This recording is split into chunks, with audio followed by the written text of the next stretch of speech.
Bueno, el tema que se me ha sugerido es hacer una interpretación antropológica de la corrupción en el sector de educación. Entonces, uno puede preguntar si significa interpretación antropológica, dicho de otra manera, ¿qué puede contribuir la antropología al estudio de corrupción? Yo creo que es básicamente dos cosas. Uno es estudios cualitativos y la otra es poner la corrupción en su sitio, literalmente, que es contextualizarla. Y de esta manera demostrar que corrupción significa cosas muy diferentes, contextos diferentes, para gente diferente y en momentos diferentes. Digamos, nuestra percepción, nuestra concepción de lo que es corrupción ha ido cambiando con el tiempo. La corrupción entonces tiene su sitio, su lugar, tiene su historia. Y si logramos demostrar eso, creo que nos logramos bastante, porque está en contra de la corriente hegemónica que domina la definición de o el estudio de la corrupción, una corriente promovida por instituciones como el Banco Mundial o Transparencia Internacional. Y cuando empecé con el estudio, empecé a revisar material, publicaciones, bibliografía, me asusté por la cantidad de publicaciones que hay. O sea, es un tema sobreestudiado, una enorme cantidad de textos que uno solo puede bajar en internet, muchos libros también. Pero bueno, rápidamente se aprende que hay un patrón, o sea, las cosas principales se repiten. Una de las cosas que se repite es, por ejemplo, la definición de la corrupción como uso o abuso de un cargo público para el beneficio privado. Y el segundo es que la corrupción es interpretada como una mala conducta de un individuo que responde a una determinada constelación de oportunidades e iniciativas. Entonces, la lucha contra la corrupción enfoca ese aspecto. Es decir, las instituciones que abanderan la lucha contra la corrupción, como el Banco Mundial o Transparencia Internacional, afrontan el problema de este lado de las instituciones a través de reformas administrativas y mecanismos de control, básicamente. Entonces, lo que yo me propuse es demostrar que la cosa no era tan simple, no era tan fácil, ¿no? Que el aspecto institucional y normativo sí es importante, obviamente, pero no logra comprender plenamente la complejidad del fenómeno, ni da suficientes pautas para combatirla con eficiencia. Entonces, ese era más o menos el marco diferencial de mi estudio que hice en el 2002 en el 2006 en Ayacucho, centrándome en el sector de educación. Ahora, ambos factores, Ayacucho y educación, son circunstanciales. O sea, no me he escogido Ayacucho porque pienso que es más corrupto que el banco, por el Cayo, sino primero porque buscaba un contexto con procesos, digamos, de modernización inconclusa, ¿no? Con presencia de muchos elementos tradicionales todavía. Segundo, porque conocía que la educación es un factor muy importante en un estudio tan sensible, un tema tan sensible que sepas tú en lugar de que en botánica es completamente agresiva y habla sobre ese tema, ¿no? Y educación tampoco creo que sea más corrupto que salud y otros sectores o la universidad. Lo que pasa es que es el sector público más importante, más grande de Ayacucho, más visible y sobre todo es el mercado laboral más importante, ¿no? Entonces, de este lado hay más incidencia de corrupción en términos numéricos, pero no necesariamente pasa algo diferente en términos cualitativos, ¿no? Nos venía Ayacucho es más corrupto que otras regiones y educación es más corrupto que otros sectores. Lo que sí hace la diferencia en el caso de educación es probablemente las consecuencias de la corrupción, porque por un lado, porque se supone que educación no solamente debe enseñar matemáticas y letras, sino también implantar valores en los jóvenes, valores democráticos, cívicos. Y segundo, porque si el que aprueba los exámenes es aquel que tiene la plata para pagar la coima y no necesariamente el más hábil, el más inteligente. Entonces el país pierde a largo plazo capital humano, capacidad humana, ¿no? Los casos que encontré no son nada nuevo, ninguna novedad, o sea, todo eso ya se conocía. Gloria Helfer ha publicado hace un par de años un estudio donde hay como todo lo que también encontré, ¿no? O sea, no puedo presentar así el gran destape, ni lo busqué.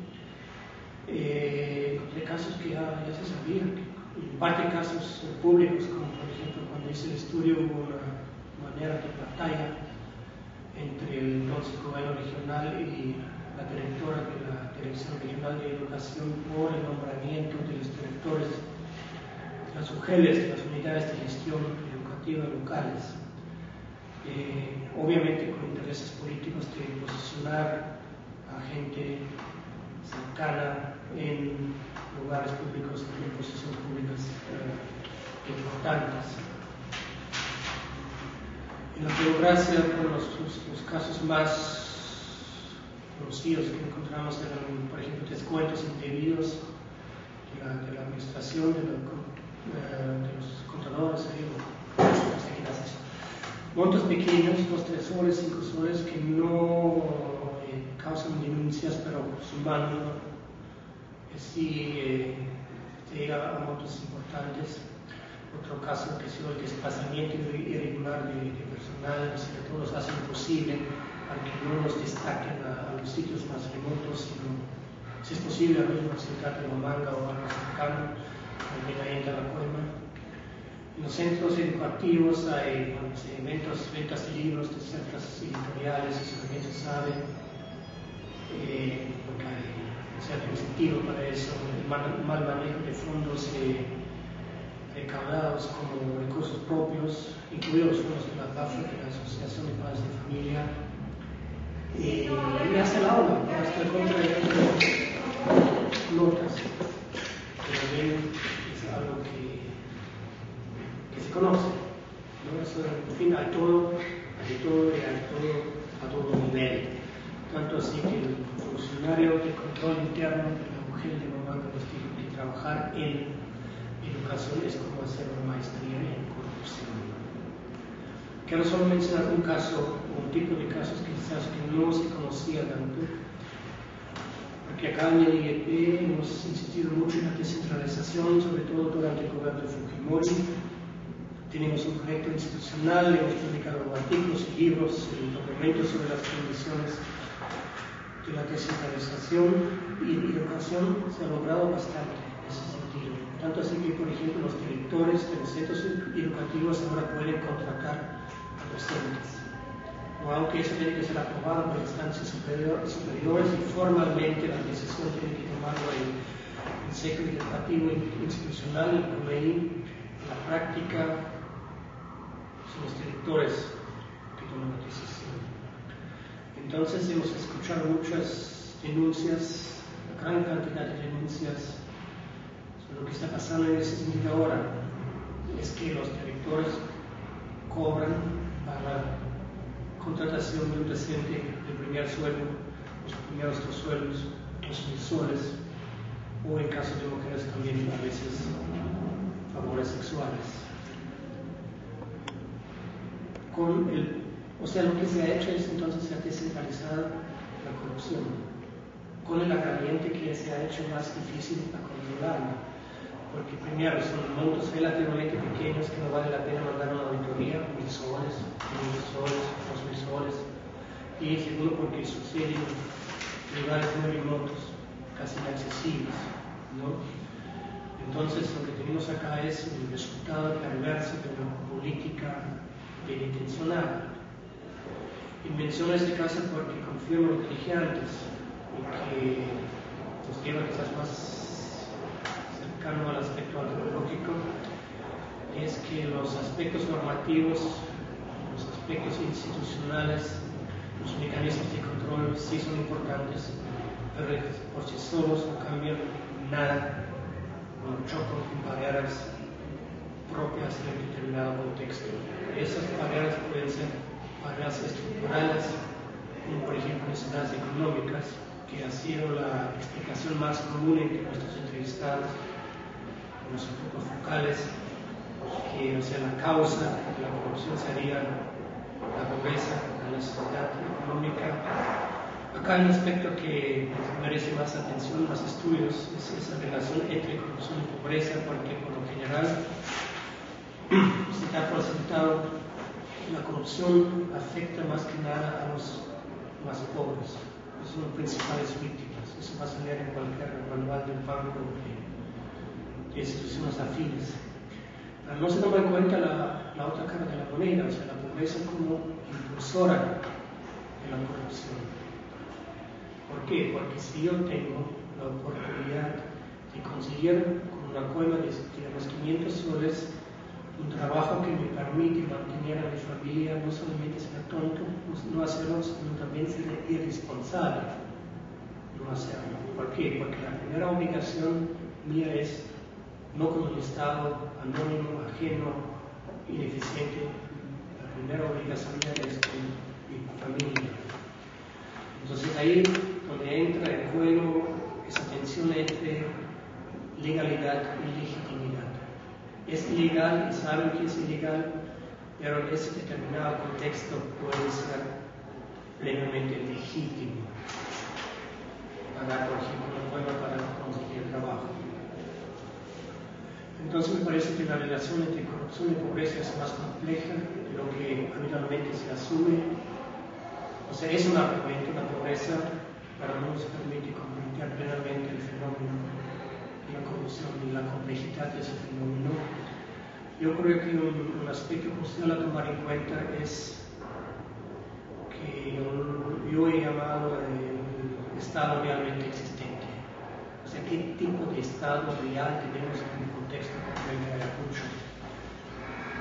Y lo que me dejó claro en el estudio es que sabemos muy poco cómo funciona el Estado en su interrelación cotidiana con su ciudadanía, o sea, cómo funciona la burocracia. Sabemos muy poco sobre eso. Y eso es probablemente el aspecto más problemático de la lucha contra la corrupción. Igual parte, como dije, de una definición de la corrupción como abuso de un cargo público para el beneficio privado.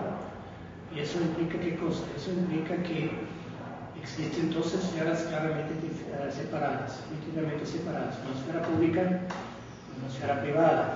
La corrupción sucede cuando las dos esferas se mezclan. ¿No? Eso es obviamente la idea del Estado moderno, burocrático de Max Weber. Un Estado que surge en Europa en el marco del contexto de la industrialización del siglo XVIII, XIX, y que puede ser quizás hasta ahora el modelo para el estadounidense o francés, pero ni eso también me quedó claro durante mi trabajo. Eso no es el Estado peruano, y menos aún en un contexto periférico, marginal, como el ayacuchano, donde la separación entre lo público y lo privado se da, en el mejor de los casos, de una manera muy deficiente. Más uno baja en la jerarquía del Estado, más se diluye. Eso tiene que ver, creo yo, con la persistencia de una larga, una persistencia de la importancia de redes de relaciones sociales personalizadas, relaciones premodernas en el sentido de Max Weber, que a su vez viene una larga historia de patronazgos y clientelismos, o sea, relaciones personales para el beneficio mutuo, aunque asimétrico, ¿no? O sea, eso es el clientelismo, ambas partes se benefician, aunque de una manera desigual. Entonces yo creo que esa tradición determina todavía en buena medida la relación entre Estado y sociedad en Ayacucho y en otros lugares similares. Y eso se nota, por ejemplo, en los grandes esfuerzos que la gente hace para personalizar las relaciones sociales, incluidas las con el funcionario público. O sea, tal es un corte de reciprocidad y de favor, ¿no? O sea, cuando uno tiene pendiente un trámite con un funcionario público, lo que hace primero es mapear, ¿no? Un mapeo virtual, un mapeo social de quién entre los conocidos me puede hacer el puente. que me puede facilitar el acceso a una persona, a un funcionario público que por función debería ser anónimo y despersonalizado, personal, no importa quién sea. Pero cuando lo único que alguien me ha hecho ese punto, finalmente, cuando me acerco a la oficina, a quien estoy buscando no es ese burócrata despersonalizado, es la persona, ¿ya? Y eso facilita mucho el trámite, ¿no?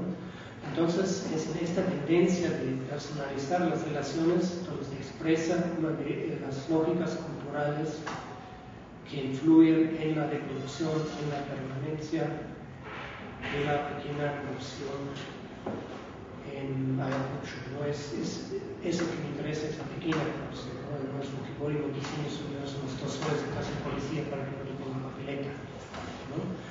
Entonces, estas lógicas culturales que expresan en la importancia de las relaciones personales, primero la familia, pero se va extendiendo, según el caso, los amigos, la promoción, los paisanos, etc., ¿no? Una otra cara de la moneda es la desconfianza hacia la impersonalidad burocrática. Cuando no hay una relación personal de familia, la gente no confía. Entonces, últimamente se habla mucho de la importancia del capital social, que nos puede servir para superar la fragmentación, la anomia social, el capital social que es tan importante ahora para el desarrollo. Entonces, en la corrupción y sobre todo en la pequeña corrupción, yo creo que se expresa el lado oscuro del capital social, porque no para frente al funcionario público, quiere decir un familiar, un amigo, un compañero, un pastor, por alguna casualidad ocupa una función pública, eso no lo separa de todo de las obligaciones que esa relación implica en la vida cotidiana. O sea, este grupo, sus amigos, su familia, sus paisanos, le van a solicitar un trato preferencial. Entonces, de esta manera, el sistema de relaciones personales, el amiguismo, el familismo, el paisanaje penetra la estructura administrativa formal del Estado a través de continuas interacciones como favores, regalitos, etc. Para el funcionario público eso muchas veces significa una fuerte presión social, aunque quiera hacer bien las cosas, no se siente enfrentado a una serie de demandas que no están en su manual de funciones, pero tampoco puede negarse, ¿ya? Porque es parte de ese contexto social. Esa separación entonces entre lo público y lo privado se ha inventado en Europa en el proceso de la modernización para defender la sociedad frente a un Estado abusivo y autoritario. Lo que no se ha pensado tanto es la otra parte de la moneda, que es cómo proteger, defender el Estado frente a una sociedad que trata de capturarlo, ¿no? Entonces el tema de la captura del Estado ha sido estudiado mucho a nivel de las grandes empresas que influyen en los políticos, a veces ilegalmente, ilícitamente, para lograr unas leyes favorables. En ese caso es una manera de intento de capturar el Estado a nivel más paupero, a nivel micro, con 2 soles, con 5 soles o con favores, ¿ya? Haciendo valer sus relaciones personales. ¿Y qué significa eso para la lucha contra la corrupción, sobre todo para aquella que apuesta por la vigilancia ciudadana? Creo que significa que esa cierta actualidad que he notado en el discurso de muchas ONGs, de percibir el Estado como el malo, porque solo el funcionario público, el funcionario del Estado puede abusar de un cargo público para su beneficio privado. Una sociedad como la buena que tiene que vigilarlo, que es pública, tiene sus limitaciones epistemológicas y también prácticas, referidas a la lucha contra la corrupción, ¿no? Pero la corrupción obviamente es un problema del Estado, pero también es un problema de la sociedad. Una sociedad que es partícipe y que es cómplice de ese complejo de la corrupción, como lo llamó un antropólogo francés. Ahora, obviamente, eso no es todo el panorama. Hay muchos casos que no tienen nada que ver con este tipo de redes sociales, donde son puras despachostes, que el funcionario público que pide su coima, ¿no? Ejemplos sobran para eso también. Y para volver al tema de la educación, por ejemplo, el cobro de dinero para la contratación de un docente, aunque ojo, el pago en dinero es por lo general el último recurso. Cuando las redes sociales ya no funcionan, ahí recién entra el dinero, ¿no? Pero hay muchos casos donde esas relaciones sociales no tienen nada que ver, ¿no? El problema es que creo yo que es más fácil llegar a ese tipo de infracciones a través de una reforma del Estado, a través de mecanismos de control, etc. Es más fácil que romper ese círculo de familismos, amiguismos y parcialidades. Esa importancia de relaciones personales, porque eso implica un cambio cultural. Y un cambio cultural, por definición, es un proceso de larga data. Entonces, para concluir, creo que mientras esto no se logre, ese cambio cultural, no soy muy optimista en lo que se refiere a la erradicación de la corrupción en un tiempo previsible. Creo que hay corrupción para